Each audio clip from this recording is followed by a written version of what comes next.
Hello everyone, my name is Jeremy and I'm the builder and director at Positive Footprints. I'd like to start by thanking John and Trudy for their comprehensive tour of their lovely home. And just to say I'm very heartwarmed to see that they are enjoying it as much as we hope that they would. Now today I'd like to look at the energy performance of this home, because at 0.6 kilowatt hours per day as a net energy use, that is quite exceptional. And I think that this house has a lot that other homes, new homes or renovations can learn from in approaching a carbon zero outcome. So let's see how they did it. What you're looking at is the pie graph of the energy use of the average Victorian home. You can see here that space heating predominates, followed by water heating, appliances, lighting and cooking. To provide this energy for the average Victorian home, 8.8 tonnes of carbon dioxide are released every year in burning the fossil fuels.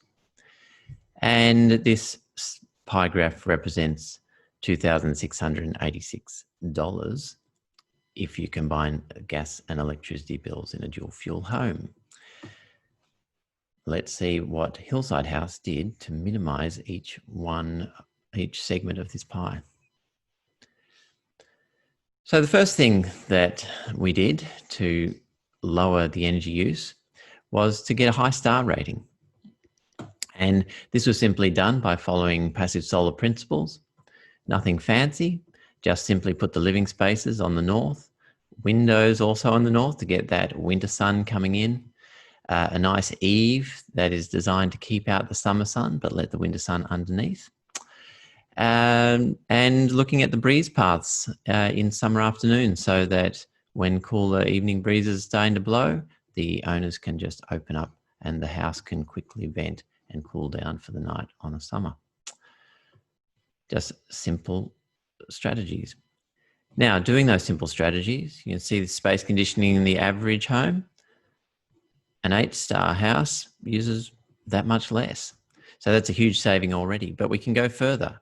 If we use efficient heating and cooling to provide this wedge of space conditioning needed. And what we've used in this house, in the Hillside house, is efficient reverse cycle heating and cooling. These are heat pumps that grab heat from the outside and bring it inside, or in cooling mode, grab it from the inside and take it outside.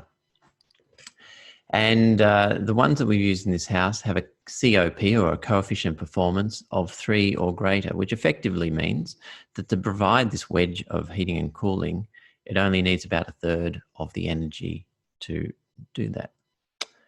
So you can straight away see that we've saved over half the pie, or 4.4 tonnes of carbon dioxide, just with those two strategies. Okay, the next thing to do is to look at the water heating pie. And to minimise water heating needs, first of all, minimise hot water needs. A shower uses half of your hot water, and a washing machine uses about 1/3 of your hot water. So simple solutions: use a low flow shower head for the shower. Wells 4 stars or 3 or 4 stars is fine. Or for the washing machine, the clients chose a front loader rather than a top loader, which uses about half of the water than a top loader, so uses about half the heating.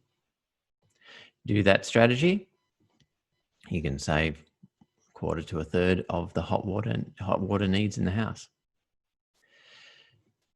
Going further with hot water, a lot depends on the hot water system that you use. So here again, we've used a heat pump type hot water system. This one has a COP of 4 or 3 to 4. So effectively saving or only using about 1/3 of the energy needs to supply this wedge of pie. So there we go, efficient hot water heat pump.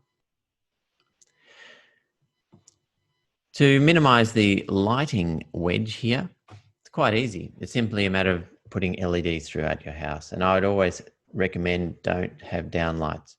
They create holes in the plaster, which is part of the tightness membrane in the insulation of your house. So effectively, if you can have lights that hang into the space, it's going to be much more efficient for you. There's a little bit of saving there.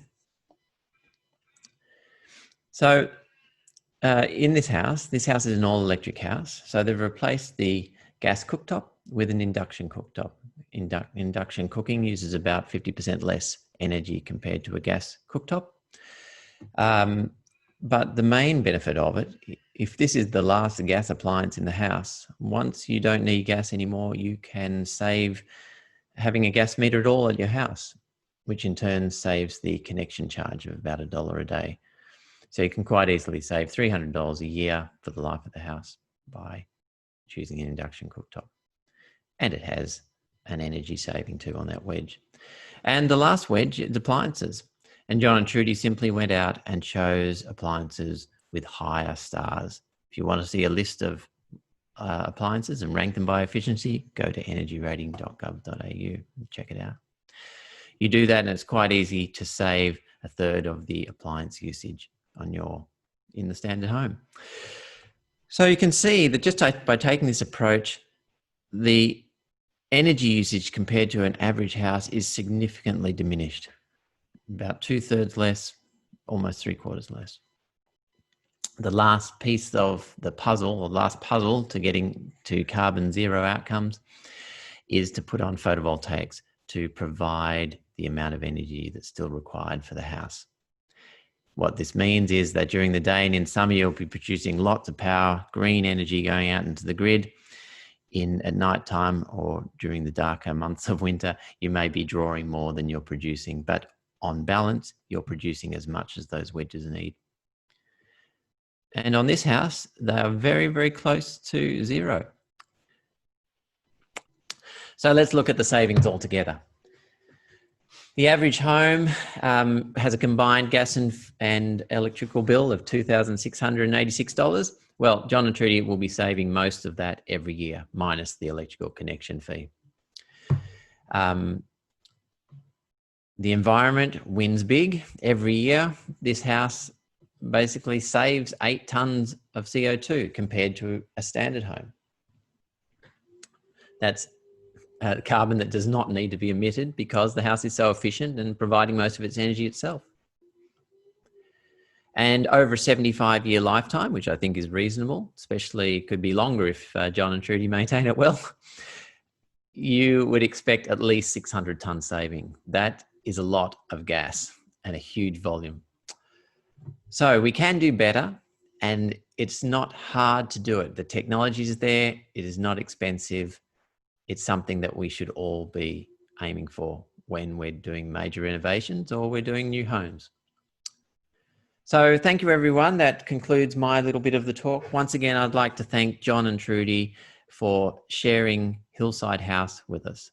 We hope you enjoyed it.